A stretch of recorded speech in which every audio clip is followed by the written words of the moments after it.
Comment? La Bible est un bouquin périmé? Et pourquoi ça?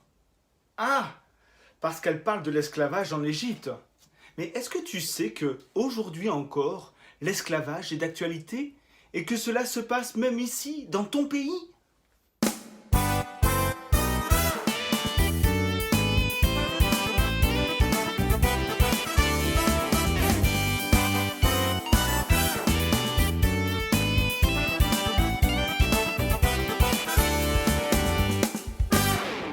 Cette série Vis ta Bible est là non seulement pour ouvrir nos yeux sur nous-mêmes, mais aussi sur tout ce que nous pouvons découvrir dans notre entourage, tout ce que peut vivre notre entourage. En fait, la Bible est là aussi pour dénoncer toute forme d'injustice qui existe dans le monde, dans notre société. Et en même temps, elle nous montre que Dieu soutient toujours celui qui est faible, celui dont on abuse. Même si l'homme profite de l'homme, eh bien nous pouvons voir que Dieu veut bénir l'opprimé et lui donner des forces pour rester digne, quelle que soit sa situation. Vous vous souvenez que dans la famille de Joseph, il y a eu tellement de tensions que les frères de Joseph, remplis de haine, se sont mis à comploter un plan pour le tuer. Pour en finir, ils se décidèrent plutôt à le vendre aux marchands d'esclaves qui étaient en route pour l'Égypte.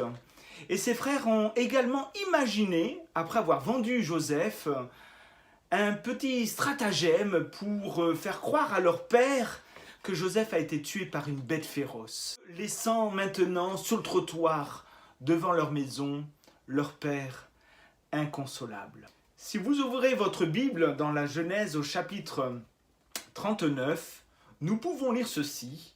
Les Ismaélites qui ont emmené Joseph en Égypte l'ont vendu à un Égyptien du nom de Potiphar. Cet homme est un officier du roi, le commandant de ses gardes. Le Seigneur est avec Joseph et tout lui réussit. Joseph habite dans la maison de son maître égyptien. Potiphar le voit, le Seigneur est avec Joseph et il fait réussir tous ses projets. Alors, Potiphar se montre bon envers lui et il le prend à son service. Il lui confie la responsabilité de sa maison et de tout ce qu'il possède. Dès que Potiphar a fait cela, le Seigneur bénit ses affaires à cause de Joseph. La bénédiction du Seigneur s'étend sur tous ses biens, dans sa maison comme dans ses champs. Potiphar laisse tout ce qu'il possède entre les mains de Joseph. Il ne s'occupe plus de rien, sauf de la nourriture qu'il mange. Si nous lisons ces versets un peu trop rapidement, sans même creuser un petit peu, on peut passer à côté de plusieurs faits importants qui nous montrent combien Dieu était avec Joseph, même dans ces circonstances peu enviables, être esclave. Qui a envie d'être esclave? Et pourtant, la Bible nous dit que le Seigneur est avec Joseph et tout lui réussit, même en tant qu'esclave. Tout lui réussit au point que Potiphar, son maître, se rend compte que son Dieu est avec lui et que tout ce qu'il entreprend, eh bien, a du succès. C'est extraordinaire. Maintenant, si on s'intéresse à la vie d'esclaves de ce temps-là, la plupart des esclaves étaient dans les champs, étaient dans des travaux forcés, mais très rares étaient ceux qui pouvaient vivre dans la maison du maître.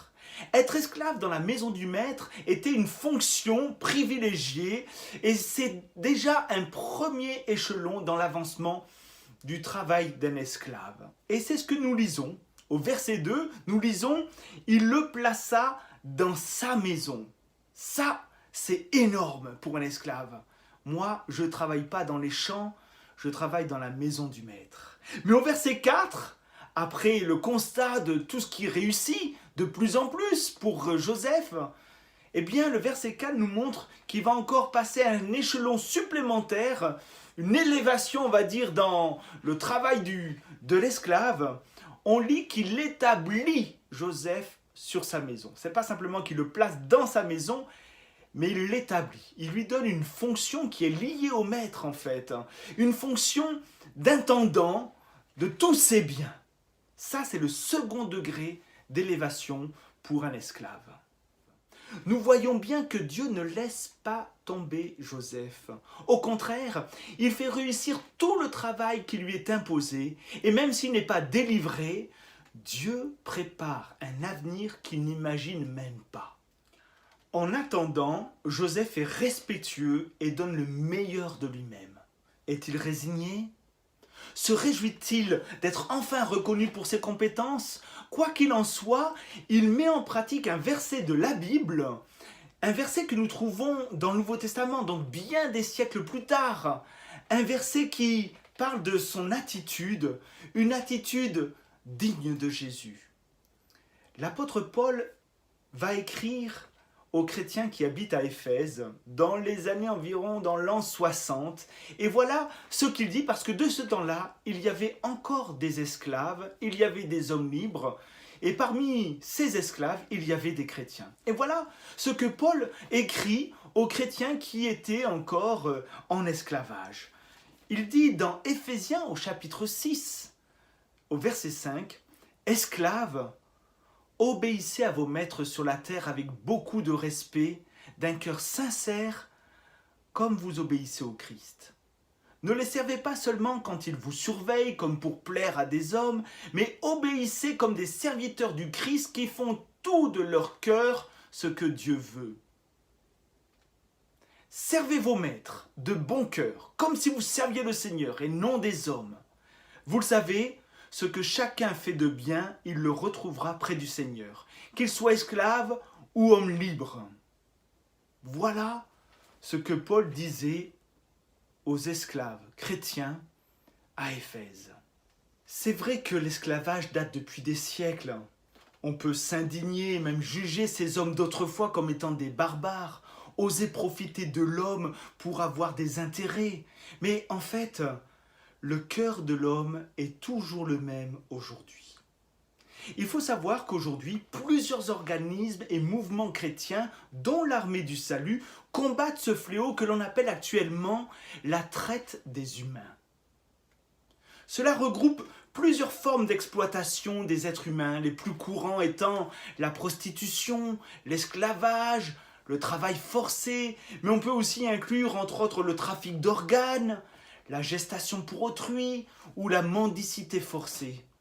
Une journée mondiale y est associée. Le 30 juillet, elle est proclamée Journée mondiale de la dignité des victimes de la traite des êtres humains. Ce que vit Joseph est encore d'actualité. Quelquefois, ces personnes abusées sont sous nos yeux et on ne s'en rend même pas compte. Mais Dieu les voit. Et si Dieu appelle des personnes à combattre ce fléau, eh bien, il agit aussi auprès de ceux qui subissent l'esclavage. Quelle application alors pour notre vie avec ce texte biblique? Sommes-nous esclaves? Probablement pas pour plusieurs d'entre nous, mais peut-être le sommes-nous par rapport à certaines choses dans notre cœur, esclaves de quelque chose qui nous empêche de vivre pleinement libres en tant qu'humains. Ça, seul Jésus peut vous en délivrer. Et nous en parlerons, bien sûr, nous en parlerons. Peut-être êtes-vous dans un lieu, dans un travail, dans une situation que vous n'avez pas choisie et vous vivez cela tellement mal. Alors, observez dans quel état d'esprit Joseph accueille même les situations où il n'est pas libre de ses mouvements, où il ne peut pas faire ce qu'il veut. Malgré tout, il donne le meilleur de lui-même. Il sert Dieu même en tant qu'esclave.